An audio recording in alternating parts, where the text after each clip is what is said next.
All right, guys, welcome back to the show. Okay, we got a really special one today. We got Matt with Phenomenal Spirits, and we are going to talk about none other than RY3 and Izalco rum. So, this is a first for me. I've never had anybody, any that did anything with rum, so that's really intriguing to me. So, without further ado, here's Matt. But we're gonna get into some samples. We're gonna talk some whiskey, talk some rum, talk some phenomenal spirits. So, without further ado, here's Matt. Yeah, I really appreciate you having me here today. No problem. No problem. So the cool thing was I've been reaching out to all sorts of distilleries and stuff like that. And you guys came in the radar because I've been seeing, is that what you call, how you call it? RY3? Correct. Yep. RY3. Okay. I didn't know how to Right through. pronounce it really. I've been seeing you guys all over the YouTubes and the stuff like that. So I'm like, there's something going on there. So I said, we need to chat. We need to talk about some backstory and some stuff like that. So you guys were gracious enough to come on. But first, we're going to get into a little rum. Now, I have a good buddy of mine. His name's Marshall. He has a channel called Rough Spirits, and that's what he does. He talks about rum. He talks about all things rum. He sent me some samples of rum before, but I'm not really, I'm not going to say not big on rum, but I don't know a whole lot about it. So I'm interested to hear kind of your thoughts on the rum. Now, this is a 10-year blend of Central American style rums. That's what it says on here, coming in at 43%. And I thank you so much for this. You want to tell us a little bit about this particular rum, and then we can go into the backstory of the business as well. So first we'll start with phenomenal spirits. Phenomenal spirits for phenomenal moments with phenomenal people. It's what we're all about. Everything that we do is going to be a blend. I'm a master blender. That's what we do. So starting off with the Izalco 10, this is going to be a blend of 3 different rums coming from Nicaragua, Guatemala, and Panama. And the great thing about it, so it's ex-bourbon barrel aged. So the rum is being tropically aged in their respective countries in ex-bourbon barrels.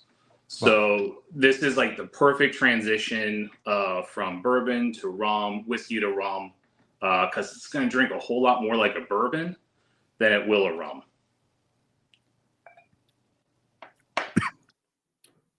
Wow, that's sweet. I didn't expect it to be so sweet on the back end. That's really interesting. It's and if you don't mind, if you can tell me what type of rum is it? Is it sugarcane or molasses or? So it's all going to be molasses. It's okay. A mix of both pot still and column distillation. Okay. Because I could taste a molasses, like I've stick my finger in molasses type note in there. And I didn't know if it was that, but yeah, it has a really, I don't want to say smooth, but it's a really velvety texture on it. Yeah. And even at 43%, which, that's not nothing to shy about, but with the lower proof, you still get so much flavor, which is really nice. I can't really give you any more tasting notes on it because I don't really know what they are, but yeah. We also have a cask strength version of this that's coming in like around 120-ish proof. And still a lot of those, that sweeter profile definitely comes through. So you're still going to get a lot of wood sugars from it, the molasses, caramel, all those traditional bourbon flavors that you're are going to be coming through on this as well. Can give you a nice little chewy mouthfeel to this as well. It really does. And the 10 years, I mean, that thing's had some age in a barrel. That's really, it's really nice and viscous. And if I was going to drink a rum, this would be a great rum for me to sit down with. It's sweet enough to where it could be like an after dinner drink, which that's what this is actually. Just choke down some dinner so I could run in here and so we could start recording. This is me getting my appetite ready for after. Okay, there you go. So, but yeah, no, it's really. So tell me a little bit why rum? Yeah, so I guess with this, we'll have to go into a little bit of the company. So my partner, Kartik Sudhir, founded the company in 2017. He originally wanted to do tequila. So tequila was what he was thinking about doing. Visited Mexico, visited a bunch of different distilleries, and then kind of last minute had a shift in idea. And he's like, you know what? everybody keeps talking about the premiumization of rum coming. Rum's going to be the next big spirit. Let's jump into rum. Okay. So he started meeting with importers to get rum, kind of came out with a profile of what we wanted to do. And he ended up taking it, had samples of the rum shipped in a suitcase to his hotel in Paris for the Paris Rum Festival. Okay. Didn't even have, we had a name, we had what we thought was going to be the blend, which actually ended up changing. Okay. And shipped it all, shipped some bottles to the hotel, shipped a funnel, shipped some labels, had some corks, and in his hotel room was sitting there in the bathroom on the sink, like making up these makeshift bottles to present at the Paris Rum Festival. And, when he tells the story, he talks, the day one, not a whole lot of activity. And to the point where, like, on the second day, he just decides, you know what, I'm going to throw a party. So has the music cranking, is dancing, and next thing you know, he's got the massive line, everybody, lining up for his booth for the Izalco rum. And, a lot of great feedback. And that's where we ended up launching the company. So we launched in Paris, the UK, Poland, and Denmark. So that's where the whole Phenomenal Spirits and Izalco rum started. So from there, that was, the premiumization of rum was happening overseas. So that's where we took it. Awesome. And from there, as he was getting that started, that's where I was coming off of my other company and was doing some consulting work. And he hired me to come up and create a whiskey profile. And, he wanted to start a whiskey brand. So that's where we kind of linked up together and then started creating the RY3 Whiskey. Awesome. That to me, like I've said multiple times, a good backstory is always makes the whiskey or the rum in this case, it makes it, I don't want to say better because obviously the rum is what it is. But at the same time, like having a cool or interesting or whatever story behind it, it just makes it so much more personable because I could literally see it in my mind, him sitting there with these bottles at a funnel and trying not to drop it into the sink and all the things, I can actually see that happening. And it just puts a person with the bottle as well. If that makes sense, it makes it very personable and it makes it like you guys are really trying, you're not just trying to throw something out there. You're literally putting everything you have in it. And you're like, we need to do this now because if we don't do it now, we're going to miss an opportunity. And luckily you did what you had to do to get it to work. But that was really interesting. I want to sit down with that when I'm not recording, obviously, and just kind of pick it apart a little more. It was really nice, super sweet. It gave me a lot, like you're saying, a lot of the bourbon notes that I'm used to having. But it was also, it had this very dark molassesy. So it gave me being a Texas boy, right? It gave me a Texas vibe, where like maybe a Balcones or something like that, where it's really molasses heavy. It kind of gave me that vibe, which is super cool. It kind of took me back home, I guess you could say, even though none of these rums are from home, but that's we'll super tell you, cool. like, I think you got a little enough sample there. If you want to make yourself, I don't know if you're a cocktail person at all. I am. But a super easy, we call it Island Zest. You just take a pour of the Izalco 10-year, put it over a nice big ice cube, and just twist a lime over it. And wow. It is the easiest, phenomenal, just refreshing cocktail to have there. If you can even call that a cocktail, but it's an amazing, easy way to enjoy the Izalco 10. Right. Exactly. Okay. So we kind of got that. So, I mean, if you don't mind, tell us a little bit about your personal backstory. We are talking about the brand, but obviously it's the people in the brand, and you can touch on whatever you want to or not. It doesn't matter. What got you personally into whiskey and into this? Because like a lot of people that I talk to, they started out beer brewing, or they were in finance and they were like, this job sucks and I don't want to do this no more. So just kind of give us a little bit of your backstory if you could. Yeah. So, I was with Costco. I was in the foods buying part of the company, and I'd been there for almost 10 years. And I was looking to make a change on that side. And I went back to school and got my civil engineering degree, and I wanted to go into the construction site development side of the business. Okay. So night school for 2 years, and still continuing my everyday job at Costco. And there's a guy that I met there, had brought his he had started a barbecue sauce company. He was in DC, and I saw him on that show Shark Tank. Okay. We are in the process of building out a new store in DC. So, we're looking for local, people to bring in. So I made contact with him, and, we ended up bringing it into the store, did well. And just somebody that, I kept in touch with. And fast forward, a couple years later, I'm here, just finished up school, took my wife and kids, went on a vacation to the Smoky Mountains, for a little post-graduation, a little retreat. And he called me there, and he's like, hey, we're getting ready to start a distillery. We want to do this. We want you to partner with us and be a part of it. I'm like, oh, man, that's awesome. But, I'm good. I got just finished up school. Right. I knew nothing about the industry. And kind of, kept getting the phone calls, kept like, hey, we got to do this. Talked to my wife about it. And it was my dad. My dad was like, if you don't take this chance, if you don't take this opportunity, you're going to, really regret it. So finally, after about 6 weeks, like, yep, all right, let's do it. And that ended up being Joseph Magnus Distillery in DC.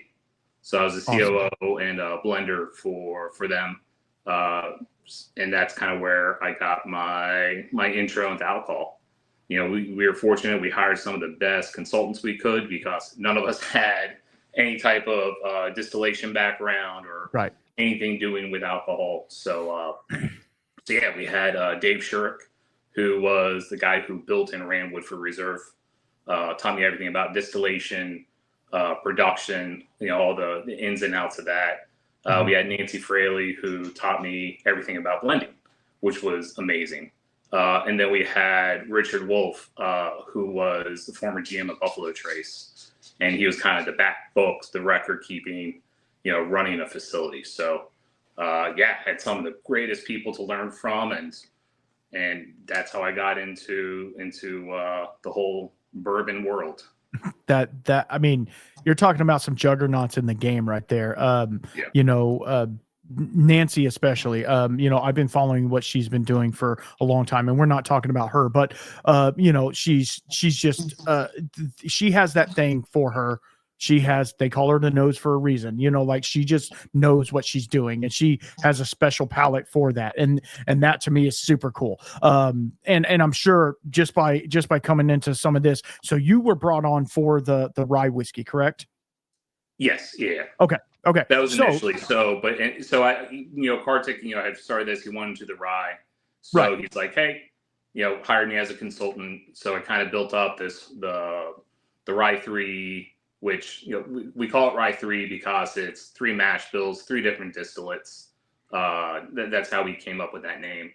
It's also fun that, the 3 backwards could be an E. So it could be rye. Exactly. Yeah. We always had a little fun with the marketing with that.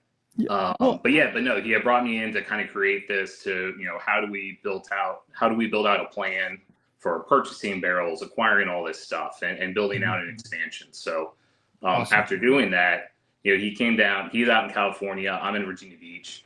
So he makes a trip out, we sit down, go down to the beach, have some oysters, have a cigar. And he's like, hey, I really want you to kind of come on this journey with me. I want you to partner with me. And let's really do this right. Let's build out a blending facility. Because at this point, we had somebody that was co-packing the rum for us and taking care of that side. He's like, let's bring this all in house. I want you to do it all. And we shook hands, had another cigar, and started looking for buildings to build out our place. That's awesome. So what I have in my hand, and I hope I'm not moving too fast, but is the rum finished rye, and this is cask strength at 61.5, and this one says it's a single barrel. Is everything you do a single barrel, or is there blends that just go out to like shelf blends? Yeah, so we're doing. So when I'm doing it, I'm blending. I'm blending the different components. So it's 3 different whiskeys. So it's going to be a 4-year-old 95.5 from MGP. Okay. It's going to be a 4-year-old 100% rye from Alberta, Canada. Ooh, and then we have a 14-year-old light whiskey from MGP as well. So we're blending those components, and then I'm blending them into the individual finishing casks. Okay. So this single barrel is that blend coming out of one single rum Gotcha. cask. Gotcha. Yeah. Gotcha. So that's how our single barrels work. So now, is it the same rum that, yeah, obviously it's the same rum barrels that you guys are getting. We're using our barrels from. Okay. So they're like by this time they're like third use or something like that. Yeah. And could even be more like, so it was used for bourbon, sent to Central America, and, they could have used these. We really don't know how many times they've used them for. Got it. Yeah. Cause they come over, man. They are some old barrels. Now I will tell you on the nose on this rye, it's really hitting nice because coming right off the rum, and we were talking about this before we press record. You can get the rum. I definitely get the rum on it. It's forward, but it's not overpowering. It's still a rye whiskey. You still get some of that spice on the nose, especially. But then the sweetness of that rum just kind of comes in and cradles you and says, "Hey, how you doing?" Yes. So the whole idea behind the rye was first off, I mean, rye is one of my favorite spirits. So and you go to so many people and they're like, I don't like rye. It's too spicy. It's not enjoyable. So my whole idea for this was to create a rye that's approachable for anybody out there. So, that's why we're using that 14-year-old light whiskey. It's bringing in that corn profile to kind of sweeten it up a little bit. On top of that, having that rum cask finish, it's going to round out those harsh edges of the rye and really make, a nice, smooth product. So our everyday product for this is going to be at 100 proof. Okay. Which, even at 100 proof, it's drinking more like 80. We do the slow water reduction system. So we're proofing it down over the course of 2 months. Okay. Coming down from that 120-ish down to 100. So, it's a really smooth, easy drinking profile. Right. And in fact, when we first came out with it, we were going out, beating, going to the streets, going to, knocking on doors, trying to get into all the different places. And a lot of people are like, this is not rye. It doesn't burn enough. It can't be rye. So it's, kind of, this is our rye. This is what we do. We like to call RY3, we are the rye company. This is what we focus on. This is our specialty. This is what we do. And it to me on the profile, it's definitely rye. You definitely get the ryeness, but like you're saying, there is that, with a lot of corn whiskeys, especially and bourbons, I get that dustiness of the corn. You get some of that. You get some of the sweetness from the corn, which is like inherent sweetness, but then you get a little bit of sweetness from the rum barrel as well. So it's like, man, it's giving you a little bit of spice, but then the corn sweetness, which takes you kind of back home a little bit. And then you get that rum finish, which just kind of mellows it's very cocktail like in a way. And the proof on this one being that it's a little higher, it doesn't hit you super hard. It's there. Obviously, noted it's 60% alcohol, but at the same time, it's not like punching you in the face. It drinks more like 100 proof or something like that. It's not super ethanol forward or anything like that. And that's obviously because good blending practices and stuff like that, letting it marry, letting it, do all the things that it has to do to make the best blend. I had a guest on recently. It was HK Young anyway, and they sent me over a sample similar to what you did. And it was right when they dumped it in the Marion vat. And so was very disjointed. He's like, as we were dumping it, I was pulling the sample out. And so it was a good sample, and I'm really glad to have it. But he sent me another sample. It had been sitting for a couple of months, obviously. He pulled another sample off, and it was night and day difference on those samples. Like when you first pour all that stuff in there, it's just angry and jumping around. So it's nice to let it sit. You're gonna get a lot of heat, a lot of spice. Yeah. And exactly. That's great. Kartik heads up our sales. He's all, he's the sales guy. I'm the guy making it. And that can sometimes be a very strenuous relationship, because on one end you're like, hey, we got to get product out. We got to get it out. We got to sell it. We got to, start turning this. And of course me, I'm on the perfectionist side of it, being like, no, it's not ready. We got to wait till it's ready. But he's super understanding. He realizes that this is our reputation. If you rush something, if you put it out too quickly, it's going to be bad for you. So he's super patient with it. sometimes pushing like, hey, where are we at? Like, when's it going to be ready? Yeah. But at the end of the day, we're both of the same mindset that, if it's not phenomenal, it's not going out. Yeah, exactly. Well, and that's the thing. Like, I understand the bottom line is the bottom line, right? And if you don't have money coming in, it's hard to have the money go out because you gotta it ebbs and flows as well. But at the same time, if it's not ready to go out, it's just not ready. Sorry, we're not going to release something that's not, like you said, not phenomenal. So that really is really a testament to y'all's just wherewithal of like just sitting on it and being like, it's not, just give me another week or so. I promise it'll be better. But yeah. And I mean, how long, okay, this is a inside one, but how long, like, let's say you're doing a blend and let's say it's 3 barrels or whatever. What is the longest time you've had to wait to where it's like, man, it's just not hitting. It's not hitting. How long have you had to wait till it was actually something worth selling? So are you talking about the blending to the finishing, like the aging, the finishing cask, or the marrying at the end? No, the marrying at the end. Like, let's say you blend three barrels or however many barrels together, and you taste it and you're like, man, it's just not, maybe it needs to sit. What is the longest period of time that you've let it sit and maybe, doctored it or whatever, changed the proof on it or whatever?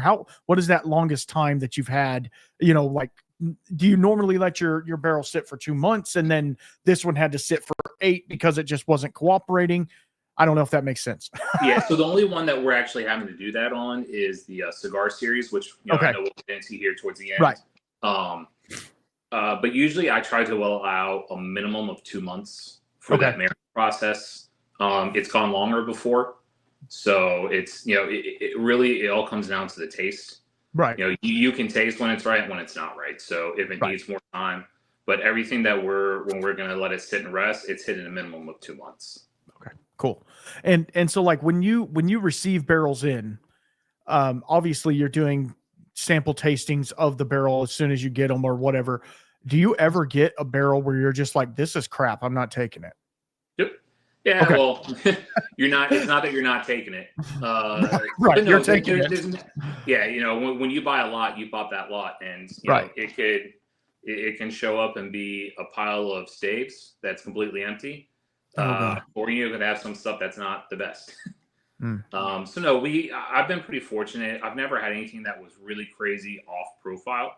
Okay. But that's where like kind of fun and the whole town of blending comes in, because you can blend anything at the end of the day. You might be just using a little bit of that, but it's the taking different parts of different barrels, and you got to have the stuff that's like absolutely phenomenal, and some of the stuff that's not as good as some of the other ones, and it's taking them to make one cohesive product. So So at the end of the day, I've only had one barrel, and it was actually in a finishing cask that was amazing, and it was like literally overnight it soured.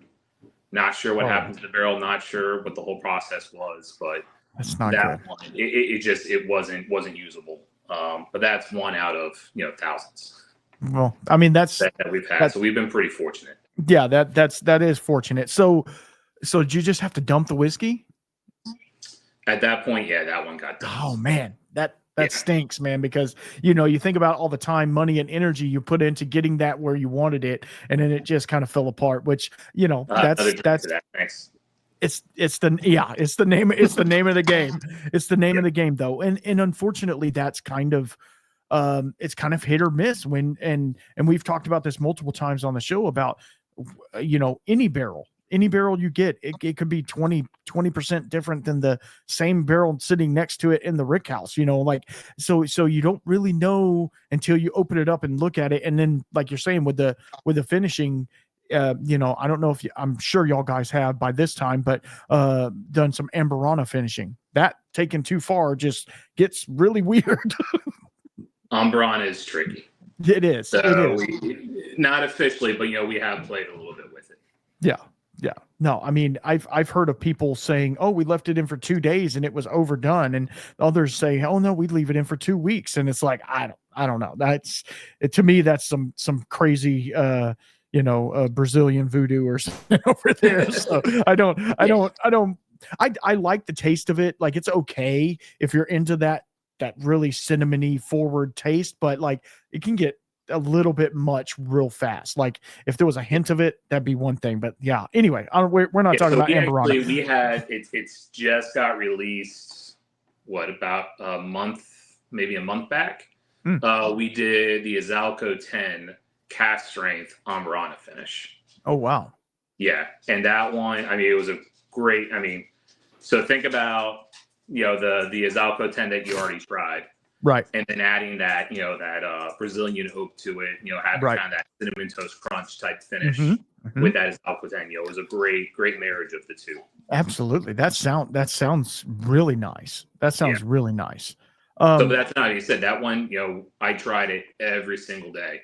Yeah, I bet. And that's how much you have to watch that. And at day 28, it was done. Yeah. Well, I mean, it's finished when it's finished, right? Yep. So what are some of your personal, and this gets personal, but like some of your personal favorite whiskeys, other than the ones that you guys are producing, a whiskey that you would consider your go-to, I guess, other than yours, right? Yeah. So I always have the bottle of Woodford. That's okay. That's my cost, Dave Shirk, for him. Right. I always got one of his bottles on hands. I love Japanese whiskeys. Okay. So that's always, can't go wrong with any of those. No. Trying to think of things that are some, one that somebody had gifted me that I really enjoyed was the Old Overhaul, the 10-year cask strength rye. That's delicious. Yeah. Yeah. Trying to think what other, kind of the go-tos, and keep those off camera. But there's a couple you go to change your palate around, try some other things. Because big fan Pat and Shane from Wilderness Trail. The stuff that they've released, you can't go. I got to spend a couple of days training working with those guys before their big place was built out. Right. Yeah, I was when they were just working on their Firm Solutions lab. And we made a visit after a couple of days there. Made a visit out to their property, and they had just put up their first 2,000 barrel brick house. Wow. So that was a ways back. I think they were doing 17 barrels a month because that was the amount of barrels that they could get. Right. And now they're doing I think it was 280 a day or something insane like that. So Lord. Their stuff is funny because Dave lives around where they were. Right. He made the introduction to us. And here you got Dave, who is the traditionalist, 53 gallons. This is the way you do it, because this is the way bourbon is made. Right. And then you got Pat and Shane, who are the mad scientists that are, super geeking out. And you just put them in a room. They're all great friends, but they were just, back and forth bickering about, the right way to make bourbon. And it was great company to be in. Absolutely. Yeah, to be a fly on the wall, just listen to them. You're just like back and forth, like, oh Lord, don't fight, please. It's not worth fighting over. But yeah, no, that's super cool. Because when you're blending, and obviously you have quite a few bottles of your own stuff behind you. When you're having to blend all that, how easy is it for you to get palate blind? When you're going over, let's say you're doing a big release and you have a couple of different samples you have to go through. Like I've talked to a couple of people about, taking breaks and drinking water and coffee even. And, so one of them, he smoked. And so he's like, man, I smoke cigarettes and it just kind of resets my palate. What do you do to kind of reset your palate? So, you always have your limit. I think starting off, I remember early on, just getting into this, and I took a class and we did a vodka tasting, and they tried us on 80 different vodkas. And after 5, and this is me in it with 0 experience. And after 5, your palate's blown and, it's vodka to begin with. So what are you really tasting? Not much to taste. But yeah, just doing, I've been doing this for 14 years now. So, you kind of build up your palate, your stamina to do that. And I'm usually good with about that 80 to 100 samples. At that point, I'm kind of burnt out after that. Yeah. So for me, it's just kind of, sticking in my realm, what I'm able to confidently do. Right. You know, I'm not going to sit down there and do, you know, insane tasting notes on that many different whiskeys. But when you're tasting, you know, at that point, it's like, is it a pass or fail? Right. When you get into that type of tasting for things. Right. So, but no, at the end of the day, it's just kind of working in, you know, what you're comfortable with doing. But I always have water. It doesn't matter if you're drinking them or you're spitting them out. You know, I find that if you continually spit out your samples, it's just like an instant hangover after you've done like 20 or 30 of them. You know, you've gotten like some of that absorption that's going to happen anyways. Yeah. And you just feel miserable. So yeah. No, I've heard both ways, you know, like there's people that I know that when they're doing sampling, they spit 100% of the time. And then others are like, no, I need to get the retro nasal on it and stuff like that. So I understand both camps, but at the same time, like, and if you're going through massive amounts of samples, then that's obviously you're going to, no matter what, you're going to be, you know, have about 10 ounces in you by the time you're done. So that's not what you want, right? That's not a good work day. You're not going to get a whole lot done by the end of the day. But at the same time, like, you have to know your threshold, know where you're at. And, you know, I mean, at the end of the day, we're drinking whiskey, right? So it's like, you know, we're just trying to be cool about it. You know, it's like, this is the hardest, best job I've ever had. You know, it's like, come on. Funny because I always, you know, and also food, very important food, you know, keeping your stomach full, but with like something bland that you're not going to be you're not going to go have spicy tacos or anything like that. But like a good bland hamburger, you know, nothing on it. Right. But no, I always love trolling my friends, you know, on you know, my horrible work day, sitting outside with a cigar and tasting, you know, 20 different whiskeys, you know, a rough day. But at the end of the day, you know, that's like, you know, the 2% of the job that you end up doing at the end of the day. Right. Absolutely. But it is nice to be able to mess with your friends, be like, this is what, you know, I get paid to do. I get paid to do this. Yeah, exactly. For today, they don't see you moving barrels in the back and doing all the chemistry stuff and doing spreadsheets and all that other crap. Because I have all my friends show up. You know, when I've got a truck of barrels coming in, I've got a really great loyal. It's kind of our little dad bourbon group get together. The old dirty bootleggers, we call them. But yeah, we get together and they come help me. You know, it could be middle of the night, weekend, doesn't matter. They'll take off from work and they'll show up and move barrels around, bottle some stuff up. You know, great group of local guys. That's awesome. That's really cool because and that's what a lot of this is about too. Not only with whiskey, but with rum.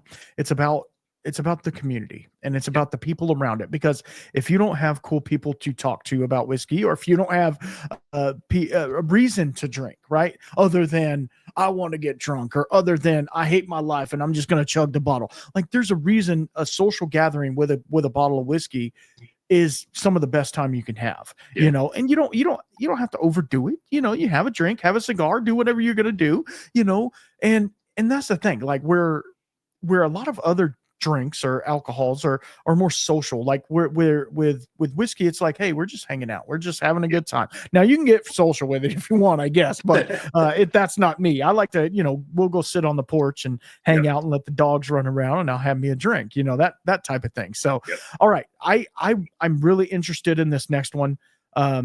This is the 18-year-old rum, and this one, I can't, for one, 18 years old is an amazing amazing time in a barrel. So tell us a little bit about this one. And this one's coming in at 65.1%. So this is a hot mama.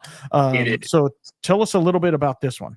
So I think that the most important thing to know about us, when you see our bottles, when you see our labels, everything that we have on here, it's going to be a straight age statement. So if you see, you know, Ron Zopko 10-year, everything's going to be a minimum of 10 years in there. You know, some part of the blends might be 11, might be 12 years old, but everything's going to be at least 10. On this one, this is going to be a blend of two different rums, Nicaragua and Panama, and each of them are going to be a minimum of 18 years. So, wow. Yeah. Wow. I mean, it, like this one, like the vanillins and all of that are just amped up. But then there's also this, that sweetness has turned more into the sweetness, I'm guessing, is from the rum or the molasses, has turned into like a burnt sugar, almost like a toffee or something like that. It's really, really, I mean, it's exquisite is what it is. And at this point, I'll wait for you to take a sip, but yeah, to me, we like to, it almost has like this Tootsie Roll finish to it. Whoa. It does. It does. That's cool. And also at the same time, like, this isn't, I mean, you can't tell this is 130.2 proof. No. Yeah. No. Wow. I mean, it is just lingering forever. I'm going to sit here for 5 minutes and not talk. No, I mean, yeah, I mean, it's just lingering on and on and on. Like, it hasn't even moved to the back of my palate yet. It's just sitting right there in the middle. Yeah, you're going to get like a little bit of those tannins on the side of your, on your side of your tongue, on the side of your teeth a little bit. And yeah, it's just going to really nicely go there to the back of your throat. You're going to get that. In the back of your throat, you're going to start picking up on that little the Tootsie Roll chocolate notes of it. Right. Yeah, this one. So this started, first off, it's very hard to get like this type of aged rum. I'm sure. We got an amazing importer that we have a phenomenal relationship with, that's able to source a lot of these barrels for us. And, we keep going with like, what's next? What's the oldest? What can you get us? So we had a super limited supply on these in the beginning. So we were doing these kind of as a single barrel blend. So each blend we were doing was about 1,400 bottles. So we were doing these as kind of like private barrel picks. Right. We've been able to acquire more, do more. So at this point, we've been able to add this actually up to our main SKU portfolio. Yeah. So no longer a single private barrel. It's an everyday item for us. And man, I tell you, on the second sip, and I'm taking the smallest of sips on this because it is higher proof, and so I don't want to blow out. I don't want to blow out my palate already. But man, it's so viscous and coating of the mouth, and then that Tootsie Roll note is spot on, because like it's like when you're done with the Tootsie Roll, you've eaten it and it's still like kind of stuck in your teeth a little bit, so you're getting just like this little flashes of chocolatey goodness in your mouth. It is such an amazing rum. And like I said, I don't know that much about rum, but if this is what rum is, I'm a fan. I'm gonna change. Unfortunately, this isn't all rum. I love when doing tastings, going to be out in the market with people. And I was recently, where was I? I was in Georgia, and I was doing a tasting at a store there, and this guy brought his a bunch of his bourbon club. The retail store has their own bourbon club. Mm-hmm. And they brought in, it was a Georgia Liquor Barn, and oh man, I'm blanking. He's gonna kill me for blanking on his name. Two brothers that own it, and they came together. They had their bourbon club, and one guy came in, and we got to the 18-year, we're tasting it, and he kept telling me, he's like, nope, I'm good. I don't drink rum. I'm like, man, please. I'm like, let me teach you a little bit about good rum, good sipping rum. Let's kind of take you down this avenue. He said no again. I'm like, all right, fair enough. But if you want to try something good, please try this. He came back about half an hour later, and finally, tried the 10-year. This is good. Tried the 15-year. All right, yep, I'm getting it. And then we got to the 18-year, and he walked away. And I think the guy had like 4 bottles left in the store, and he bought all. Wow. So the guy who came in that wouldn't even try the rum ended up buying out the inventory of this 18-year. There's just something special about, you got to remind people that this isn't your college rum. This isn't you doing shots of Bacardi. It's not doing, the Captain Morgan stuff. Right. This is really good quality sipping rum. Absolutely. Phenomenal, and, pairing with desserts, with chocolate. You have a little bit of dark chocolate with this. Mm-hmm. Have it with your cigar. It's amazing. Yeah. No, it really is. It is changed. It is changing. I haven't fully changed yet. I'm always going to be whiskey first, right? That's just kind of how I am, because there's so much out there. Like, there's so much whiskey out there, and obviously there's so much rum out there. But it opens up another thing, because if you can get tasting notes and sit down with a rum and like really pull it apart. And then there's those ones that are really funky rums, that get agricole or whatever. But if you can pick out notes in those, it could potentially make you a better whiskey drinker as well, because there's some of the same notes are in there. There are different phenol levels and stuff like that, and different congeners and whatever in there. And I know rum producers, they want those funky esters and stuff like that in their distillate, whereas obviously whiskeys is going to be a lot cleaner. So you're getting I don't want to say a dirtier spirit, but you're getting a more oily and congener filled spirit, and it shows through. Even sitting in a barrel for 18 years, it really shows through on the palate. It just has so much flavor. Like just the flavors that are there are amped up to 10, which is really it's really exciting. It's really exciting to see. So with the rum especially, how is, I guess, let me ask, how is y'all's distribution? So right now, we're distributing in about 12 different countries. Wow, okay. And we're in 21 states, I believe, in the US right now. Okay. So I will say, most people that carry, we have some international markets like Canada. Canada has the Izalco rum. They don't have the rye yet. Okay. We just, about 3 or 4 months back, we actually just got into Jamaica. So they picked up both our RY3 lineup and our Izalco lineup. So it was pretty cool shipping our rum into Jamaica. So both in duty free and in regular stores as well. That's really cool. So a lot of people will kind of start with the rye, especially in the States. They'll start with the rye and then ease into the rum. Because we're still the U.S. is still really mainly focused on whiskey. Yeah, the rum is definitely picking up steam, and in some of the international markets, we actually we were in Hungary, and we did a tasting in Budapest, and the RY3 went insane, and then they brought in the Izalco, and it actually ended up being in a music video of some like top 5 pop dance group duo over there, and I'll send you the link for the music video. But I think it has close to 1 million views on it. Good Lord! It's almost it's literally it looks like it's a commercial for Izalco rum, like the slow-mo B-roll, like just all up on top of the rum bottles, pouring it. I mean, you can't tell if it's a music video or if it's a commercial for Izalco. That's really cool. Yeah, if you send me that link, I'll put it at the very end of the show, and hopefully I won't get copyrighted for it. It's one of those things. So what trends do you see in the whiskey or rum industry, and how are you guys trying to adapt to those? You know what I mean? Like, so there's a lot of trends going around. Are you adapting to those, or are you staying in your lane?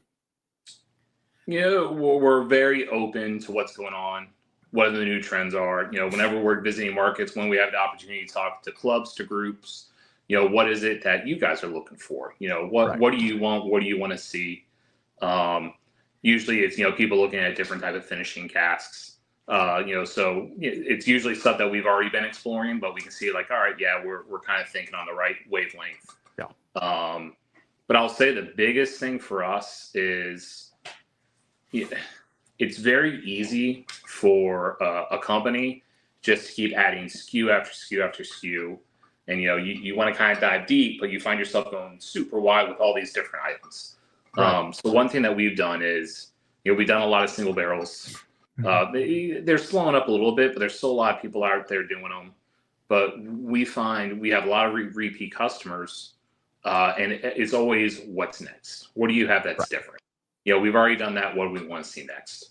So for us, we've created our core SKU portfolio. We have our Rye 300 proof. We have our Rye 3 rum cask strength. We have our toasted barrel. We have our Madeira finish, and then our cigar series. From there, we're introducing each year. We're going to do a different limited release. Last year was our Nirvana finish. That was absolutely amazing. People loved it. Sold it out each time we did a batch. This year, I did a Takai finished with 7.5-year rye and light whiskey blended together. Oh man. So it's just starting to just got finished in the barrels, the first batch, first 5 barrels. We're just now bringing it out to the markets, to different clubs. I know Kartik's out in the market this week in Florida, sold a couple barrels. Yeah, I'll be in Milwaukee and Chicago next week. So for us, we're, as I said, people want to know what's next, what's different, what do you have? So that's what we do. So each year we'll come up with a different finish, a different special release. And then at the end of the year, it's done. We'll move on to something else. Awesome. Well, as you said that, you posted, you said one about the toasted. And so this is the toasted barrel finish. And this one is a single barrel as well, coming in at 62%. He's guaranteeing that I'm going to get a little schnocker tonight. That's all he's trying to do. He's trying to liquor me up. No, at least you ate before. Yeah, no, I did eat before. You might have to go have some crackers or something. But no, I've been getting into toasted barrel finished whiskeys for a little bit, and I really like their profile. And like I've said multiple times on podcasts and in other videos, rye whiskey in itself takes a finish so well. Like bourbons are great finished and stuff like that, but rye, for some reason, the grain or molecularly or whatever, they just tend to make a finish shine, and it doesn't take away from the actual rye whiskey. It just makes it even a little bit better, if that makes sense, because I'm sure it does. And I think there's so much complexity to rye. So we like to, me and Kartik saying is, when you do bourbon, that's kind of your bachelor's degree, and you move up to your master's when you get into rye. There's just that there's more complexity to it. There's a lot more there to kind of digest, to think about, to pick apart on it. And I think that those some of those more complex whiskeys just pair better with different finishes. And I'll tell you, on the toasted was really never on my radar to do. Really? And this, once again, I think this was in I think it might have been year 3 when we were doing this. And, it was one of those things, like Kartik was out in the field, I'm back, in the warehouse making it. And he calls me up and he's like, hey, everybody keeps asking about toasted. Everybody wants toasted. We got to make it toasted. Figure it out. I'm like, cool. So for me, I went to this guy, Chad, who was for Independent Stave Company. Who, they created, the toasted barrel. Yes. So I talked to him about it, like, hey, this is what we're looking to do. He's like, cool, here's all your options.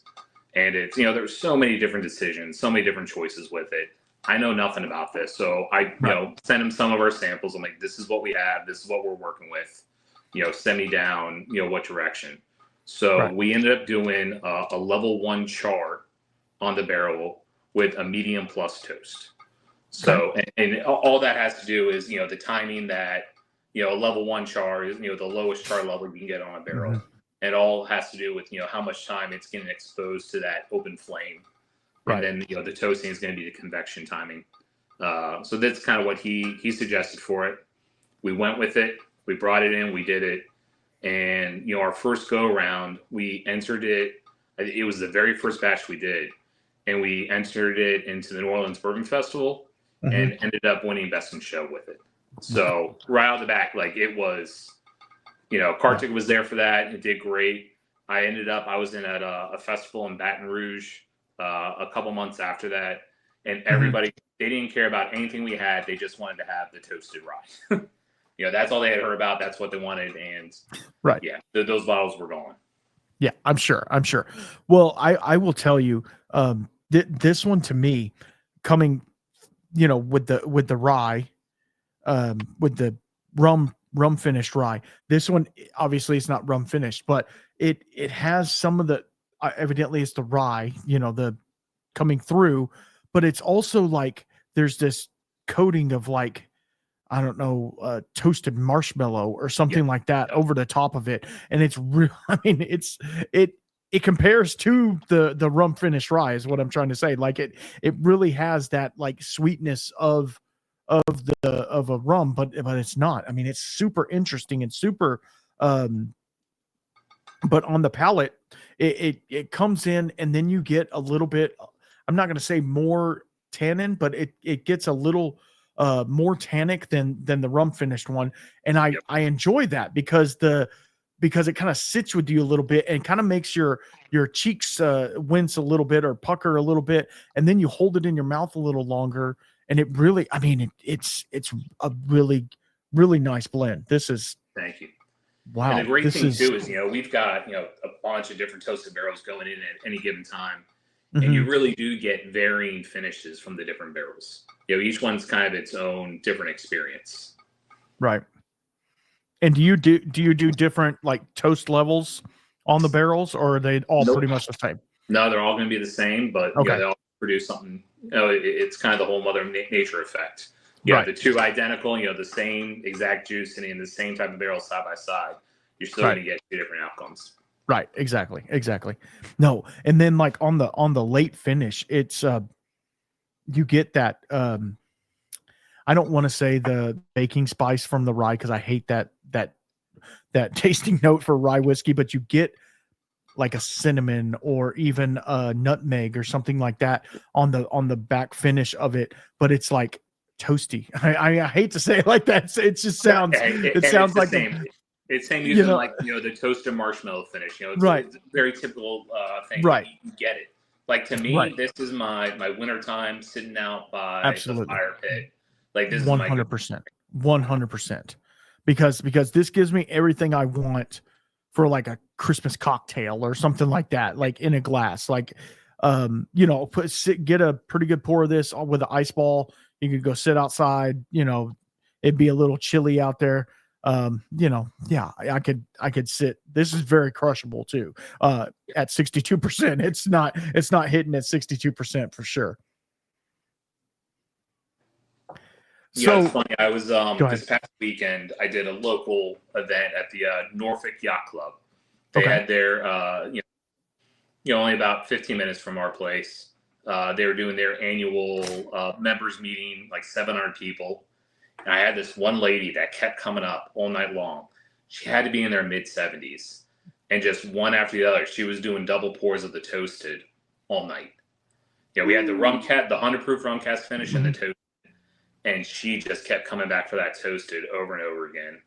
It was probably like, very not typical for Virginia Beach. It was like down in the 20s. They had a couple fire pits going out on the patio. And she just one after the other, man. She was just crushing, and I think the one that I had for them was like 62.7 ABV on it. So, it was up there and didn't phase her, man. She loved it. Until later, right? You have too many of those doubles, and they'll sneak up on you pretty fast. See the after effect. I was there for like 3 hours, and I got out before all that stuff happens. Absolutely. Yeah, it's like whenever I do whiskey tastings for people, I'm like, okay, here's the lineup. Here's your little pour. Thank you very much. I leave a bottle on the table if they want one more pour before I leave, and then I hightail it out of there. I'm like, I'm not trying to be around all these drunkos now. It's like, no. Yeah. No. Yeah, no, it's really fun. But that's the whole thing. Like when you're out and about doing events and stuff, obviously you want that good feedback and you want people coming back for more and asking all the questions. What's one of the strangest questions somebody has asked you at a tasting, when you're putting it on or an event or whatever? What is one of the strangest questions somebody has asked you?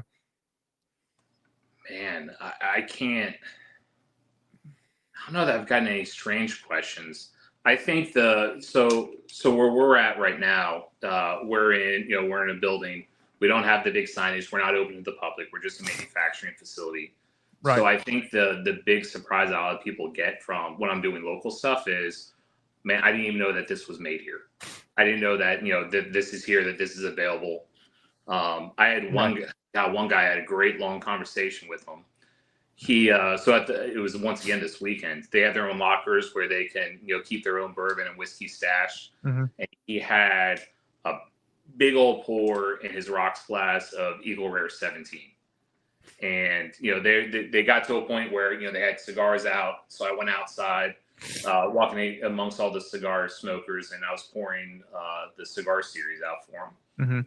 And the guy said, he's like, oh, I was very curious about this. Let me try it. So I poured him a little sample, had it in like a little plastic cup. Right. He took a sip of it. He took his Eagle Rare 17, poured it out, this full glass of it, poured it out on the patio, and said, can you please pour it in here for me? And I was like, all right, here we go. Okay. Yep. Oh, yeah. No, I mean, I might have went back inside and poured it back in the bottle, but whatever. I mean, it's fine, But that's the thing. Like, you find good whiskey, it's good whiskey. It doesn't matter. You know what I mean? Like, there, and I'm not trying to hate on this one, but like, there's all these people out there. We call them taters, right? They're out there chasing these very allocated bottles and all these things. When you can find good whiskey in your backyard, you know what I mean? And that's what I tell people, like, support local, support craft, support the people that are doing all the things, because guess what? They're making some amazing stuff, and they're producing like some really awesome, rums that you would have never tried before, until it actually gets put in front of you. And that to me is so cool about what you guys are doing. You guys are showcasing the whiskey, but you're also not afraid to think outside the box and do some other things. And we're fixing to get into the last one, the piece de resistance, I would call it, the one that I've been excited for, because I love multiple finish whiskeys. And then when you throw a rye whiskey on top of that, it just makes it it just makes it that much better. But I have one more question for you before we get into that one. I still have a little bit of the toasted left. What is some advice that you would give somebody looking to enter into the whiskey or the industry, the liquor industry? To like become a manufacturer or something within this? Either a manufacturer, or they want to open their own distillery, or they just want to get their foot in the door in the business, because I consider myself slightly in the business, but not really in the business. I know people who are. I don't know if that makes it any better, but I know people who are, and they've constantly told me don't do it. So I don't know what that means, but just some advice. Let's say they have the money or they have the knowledge. Let's say they have the background. They were, they worked with a company and they were doing beer brewing, so they have a brewing background, or they worked with a wine sommelier and they knew how to blend wines together, and now they want to get into the whiskey or liquor industry. What advice would you give them for that? So the two biggest things I gotta say is, first off, take your budget, take what you've allocated for the project, triple it. Yeah, that's your new budget, because things just increasingly just go up and up and up. The other big thing, at the end of the day, especially when you're coming through as a craft brand, nobody's going to sell your product like you're going to sell it. A lot of times you have to depend on others to go out there and sell it. And at the end of the day, with all the passion and stuff, you've bled and you've sweat, you've cried over all this. Yep, we all have. Absolutely. Nobody's going to sell a product like you're going to do it. Yeah. So you can have the most amazing product out there. People got to try it, and you got to get out into the reaches with everybody.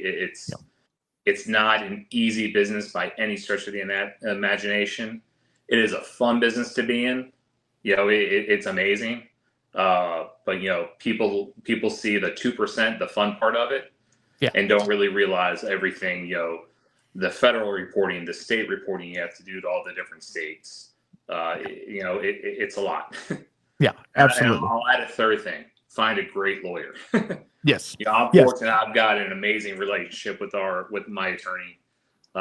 He gets a lot of thank you bottles from me for all the stuff he does, because there's a big legal side to it as well. Well, and that's what they don't tell you. When you go to whiskey school, not that there's a whiskey school, but there's Moonshine University, I guess. But when you go to whiskey school, they don't tell you, like, you're going to spend most of your time filling out tax forms. You're not going to be filling barrels. You're going to be filling tax forms and doing label approvals and doing all of the crap that you don't want to do, because that's part of the game as well. Because obviously the liquor industry is one of the most taxed industries in the world, and they want their money. They're going to get their money right off the top before anybody else sees any. So that's the part, kind of like by day, I'm a plumber by day, right? And so I can plumb a house, I can fix your sink, I can do whatever all day long. But you get me doing taxes, you get me doing quarterly reports. No, it ain't happening. I'm sorry. I dig you a ditch, but I can't, I can't balance my checkbook. I mean, I can do that. I can do that No, much. I get what you're saying. But it's one of those things where like you just have to understand that even if you have all the wherewithal in the world of how to do the business, you have to know, for one, you have to know how to delegate, right? You have to know how to tell this person to do it because you can't physically take that on. And you also have to realize that some of your day isn't going to be doing what you want to do, unfortunately. So I don't know. That was my rant. I'm sorry. 95% of my job is not stuff that I necessarily enjoy. Yeah, absolutely. Absolutely. It's worth it. It's great having moments like this, getting to share our product with, enthusiast people that really, truly enjoy it. Absolutely. This is what makes it worth it at the end of the day. Well, and what you were talking about is very similar to what I go through with the podcast, actually, because like you all the work into it, you do the scheduling, you do all this, you do the recording, you buy all the equipment to do the thing, and then you release the episode and it gets its views, and then it just goes away. You know what I mean? And then you have to do all that work all over again and just keep it going. And so it's easy. And that's why most podcasts don't last between, I think they said 6 weeks. Anyway, long story, but yeah, 6 weeks, and we're well over a year and a half or whatever. So we're doing fine, but like it, because what happens is you don't see the instant gratification from it.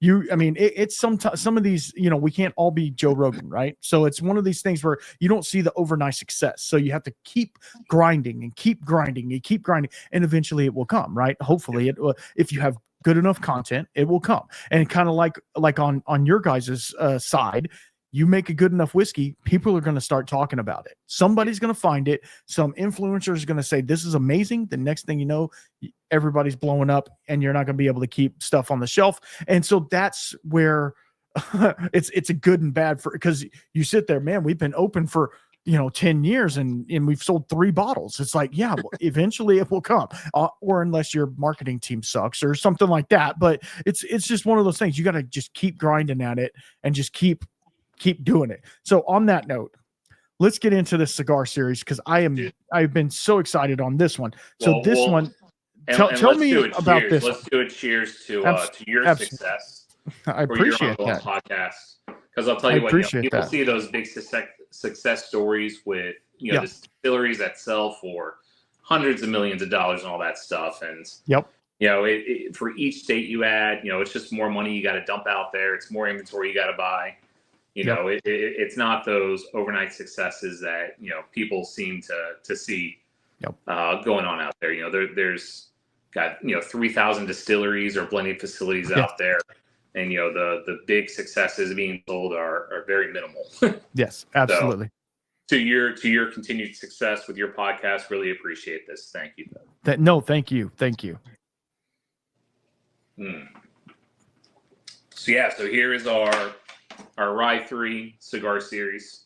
Awesome. We call it a cigar series because it's going to change. It has changed. Yes. You just don't know it yet. So this was our first iteration of it. It's a blend. It's our normal 3 whiskey blend that's been aged in rum cask, Madeira, and Narana barrels. So Narana, it's like a PX sherry grape that is aged with orange peels. They're macerated and aged in the wine. So we're using those barrels. So it's going to give a little hint of citrus to it. So that whole aging, is taken anywhere for 3 to 6 months. Wow. So they are all, individually aged in those barrels. From there, I put into a big stainless steel blending tank. And then I actually put French oak staves into the tank. Okay. It aged for another 6 to 8 weeks with those staves in the tank. Remove them, and then we let it sit, blend, marry for another, I think it was like another 3 months after that. Wow. Okay. So start to finish, it's almost a full year that it took to make this product. Wow. So for us, this is, I think when Carta came into town when I was first mocking this up, and I had 17 different samples for him to try. So we sat out front, we got a fire going, had 3 or 4 different cigars going, trying all the different samples to kind of really narrow in what we're going to do. Yeah. So at the heart of this product is creating a whiskey specifically to pair with cigars. Okay. I know, the whole cigar blend, cigar series, cigar cut, whatever you're going to call it. It's a very buzz, trendy, type word. It is. But for us, this was, from doing the very first cigar blend bourbon to now doing it with the rye whiskey. Like it was the same process, the same principle, and that's just creating something that, it's there to pair with cigars. It doesn't have to be a specific set of blending casks, finishing barrels, anything like that. It's just there, for that final, cigar pairing. I'm going to tell you this right now, and I don't say this a lot on this show. That is one of the best rye whiskeys I've ever had in my life. I appreciate that. Thank you. And I know people are going to be like, it's finished, and I don't care. It's fine. Like, it is so cohesive. All of the things play and marry. So like you would think with all those different finishes and then adding French oak staves on top of it, it would be too disjointed and stuff. This is so nice and cohesive. And I don't personally smoke cigars, but I could see sitting back with a cigar with this because it kind of has some of those cigar notes to it. Like I said, I don't know, but like I'm getting some leather, I'm getting some tobacco or what you would say. Like I did a tasting the other day and I said, it was like opening a bag of Swisser sweets, anyway, it might incriminate high school with that one. Yeah, exactly. But this one is more like that loose tobacco. Like somebody was rolling a cigar. Like I've been to places where they hand roll cigars. It's just that loose kind of wet tobacco. It's what I'm getting on it. And it could be subjective being that it says cigar on it, but I don't think so. Like the flavors that are there, and this is coming in at 62% as well. So it's like, it should be knocking my head off, and it's not. It's so nice. It has a little tinge of sweetness to it. I'm guessing from the rum cast. Or the Madeira, or all of these are Madeira is actually, I think the rum cast is actually bringing some of those like baking spices to it. Okay. The Madeira is going to provide some of those tobacco and some of the sweetness to it as well. Okay. And that the Narana is going to bring a little bit of that citrus hint, a little bit of leather to that as well. Yeah. Yeah. I mean, I don't know what else to say about this. This is just absolutely amazing, and I need a bottle. I will enjoy this sample, and man, this is hitting markers that I wanted it to hit. I kind of hyped it up when I first opened the box. I literally got your samples this afternoon, and I was like, oh, I hope they're not, none of them they arrived safely and stuff like that. And opened it up and saw that one, and I was like, wow, okay, I can't wait for that one. And it showed up at the end, which is what we wanted. We wanted to go out with a bang, right?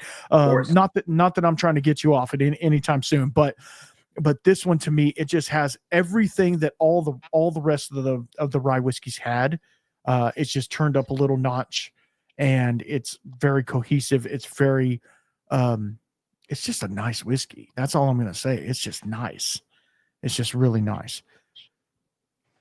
Yeah. Wow. This one was, this was a labor of love. I said, man, full year, a lot of places, they're starting from distillation, they're waiting 5, 6, 7, 10 years or whatever for their product.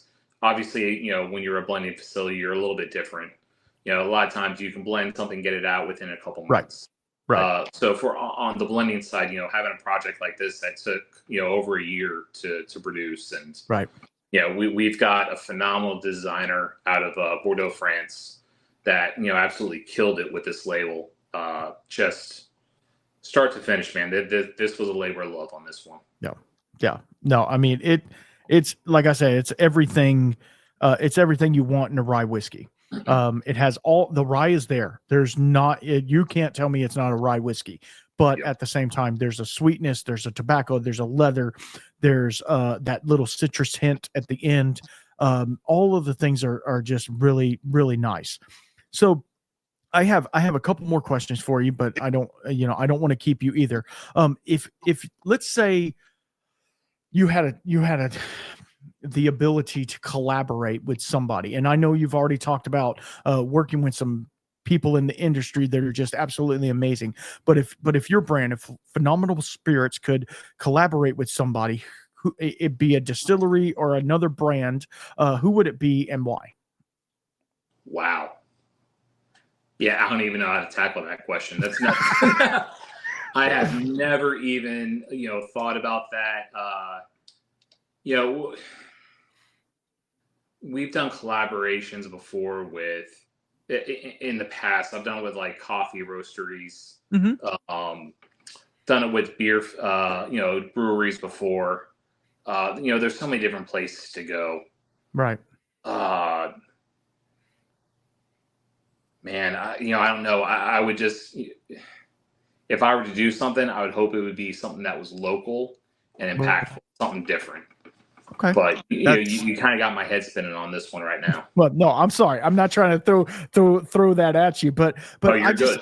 I think it's really cool, like when people collaborate, and obviously you want to have a good brand, you want to have something that's not going to take away from your stuff, but also it's going to accentuate not only yours but theirs at the same time. So the two pieces coming together make a better product than the original. Either through marketing or. Go ahead. Actually, we did. It wasn't necessarily a known collaboration, but last year we did our Champions Edition RY3. Okay. And it was. Let's see if I got a bottle here. Yep. I mean, you should have a bottle. You literally have every bottle up there. I got the full lineup. So we had I worked with a local honey producer. So they had hives all throughout North Carolina up to Richmond, Virginia. I think they had over like 800 hives. So I aged some of their honey into our barrels I put it into 295.5 MGP rye barrels, aged it in there for 3 months, heated the barrels up, got all the honey out. So they got to use that. They got to sell that at their farm stands. And then we aged. So this one was a 17-year-old light whiskey from MGP that aged in there. And then we also took one of the toasted barrels and aged that in there. And it was amazing. I'm sure. Absolutely phenomenal. And that was, wow. Probably one of the most expensive projects to do, because I found out quickly how insanely expensive honey is. but it was awesome. Yeah. So I make mead here at the house, right? So I make small batches of it, right? So I need like enough to make a gallon batch or something like that, and I'm literally spending like $100 on honey, just to make a batch of mead. So I'm like, I totally get, if you're trying to fill an entire barrel, that's a lot of 200 pounds of honey in a barrel. Oh, good Lord. Yeah, no, I need, God, no. Yeah, that's a lot. That's a whole lot. Yeah. That is so crazy though. I mean, because, and then they get to resell it. So like, then they get this, rye aged honey or whatever, like it's so cool, because you're just basically giving it back to them, other than the little bit that's in the cellulose of the wood. Obviously you can't get 100% of the honey out. You're never going to, unless you scrape the barrel. But why would you scrape the barrel? Because what's the point of that? And the hard thing too is, so we did it, we started the project, I want to say it was in like October and November. So and we don't heat our facility. So it got so cold, it starts crystallizing in there. So I actually had to move the barrels into our bottling room, where it is, climate controlled. I had to crank it up to 90 plus degrees inside there, just to get all the honey to flow and come out. And we were able to recover, most of it. So they got most of their honey back. Good. No, I mean, it's so crazy. Like, and I mean, you could do the same thing if you found a local maple syrup person, or something like that. Like there's so many options. And that's why you're talking about the series, the limited edition series. Like there's so many things you can do. There's so many options out there. Like I said, with mead, and beer and all of the other things that you could go out there and finish these whiskey with, and it makes a big difference. Like every rye that we've tried tonight is completely different. They're all exactly the same. The rye whiskey is the same, but they are all completely different in their profile, and that is so cool. And you can just continue that almost to infinity if you can find a cool, unique barrel or of something. Like you're talking about the Tokai, and there's all these other ones out there, all these wines and different things that you could put them in. It's just it's limitless, really. It's really cool. Yep. Yeah, that's with our special releases, that kind of becomes my playground to play in, and absolutely different. All right, I got one more for you. Right. If you this is kind of, this will be more personal, but it's fine. If you could have dinner with 3 people, living or dead, a distillery dinner to where you can showcase your whiskey with them or your rum, either one, who would it be and why? Man, I know. I'm sorry. I'm throwing them at you. Man, yeah, you are. So all right, we'll throw out George Washington. Okay, being the rye whiskey founder, right? Yes. So of course we'll bring him in there for that.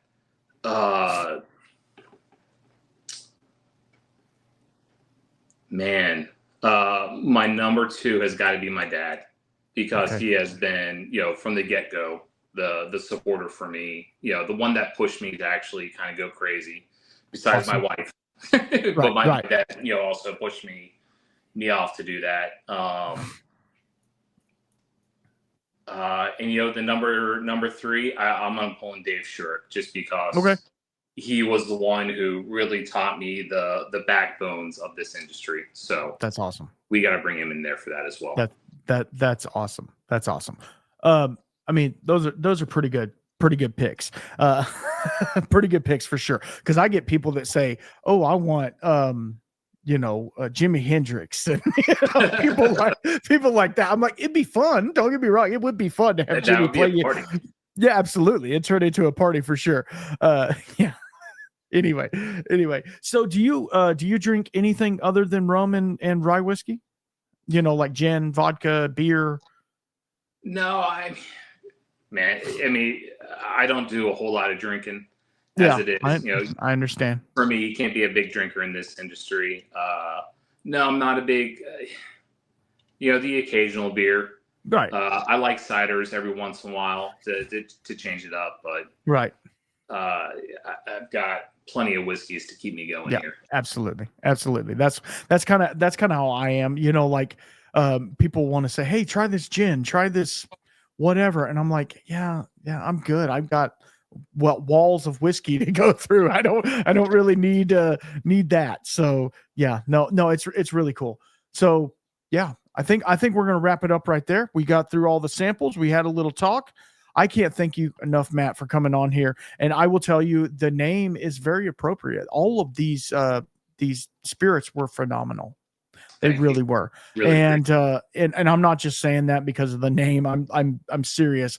I could not fault any of them. And believe me, I would if I could, and I can't. So not that I want to fault them, obviously, but it's so cool to see brands and people doing cool things like you guys are doing, and showcasing the whiskey and letting it sing and letting it shine, and then sharing your story, because I know it's not easy for people to come on podcasts or do new press releases and stuff like that, because that's putting yourself out there. And the fact that you were kind enough to put yourself out there and come on here and talk to me, I can't thank you enough, because it takes time, energy, and you send over some samples which cost money, and I totally appreciate that, and don't think that I don't respect that a whole lot, because coming from the industry, I totally understand time is money, and I don't want to waste that time, and hopefully we haven't done that here tonight. No, not at all. I really appreciate it, man. This was great. Awesome. Awesome. Well, guys, I thank y'all very much for hanging out with us. I will, if Matt sends me that music video, I'll put it at the end of this. After we, all right, after we get done, I will put it on the end of here. So please don't click off. But if you guys like what I'm doing, please follow, like, subscribe. Give me a 5-star review. That helps people see this podcast a little bit more. The more 5-star reviews, they send it out to other people so they can see that. Y'all be good. Make sure you drink water. And until next time, keep your spirits up. Peace out. Cheers.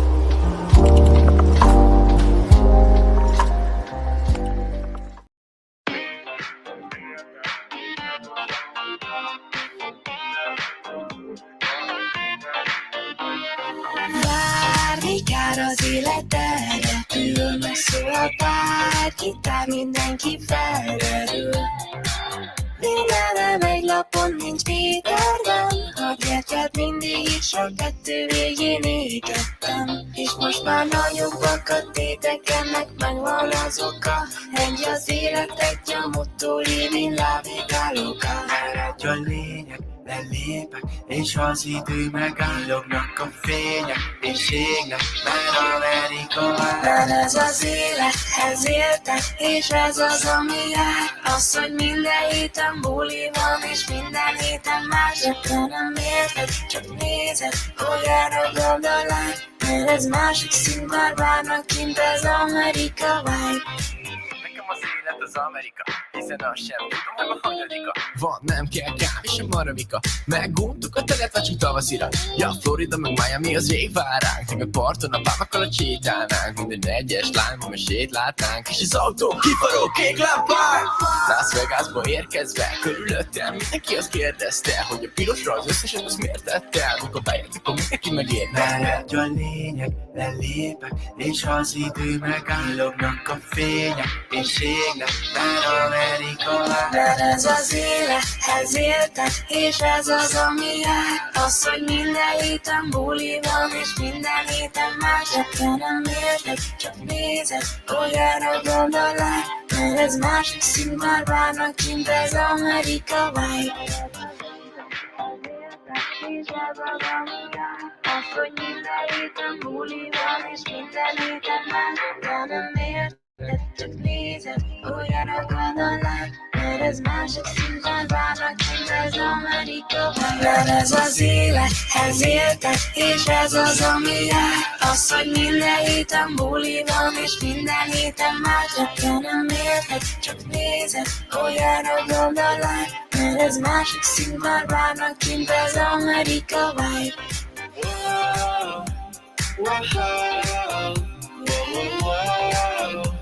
Ez Amerika vibe. Mert ez másik szinten várnak kint az Amerika vibe.